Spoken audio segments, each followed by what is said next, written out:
Ooh, we got a FOIL problem here. When you multiply a binomial to a binomial, you use the FOIL method. All right, let's start that over.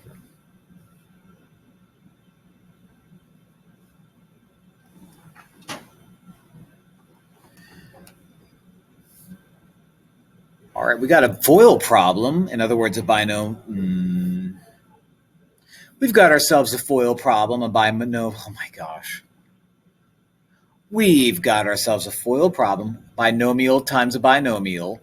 FOIL stands for multiply the first two terms, so 2 times 6, 12, n times n squared.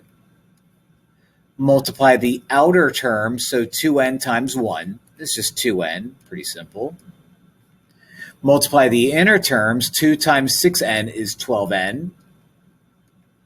And multiply the last terms in each parentheses, 2 times 1 is 2. Usually with these problems, you can combine the interior ones. So I can combine 2n and 12n. And putting that all together, you have 12n squared. 2n plus 12n is 14n. And then plus 2 is hanging out. That's a FOIL method.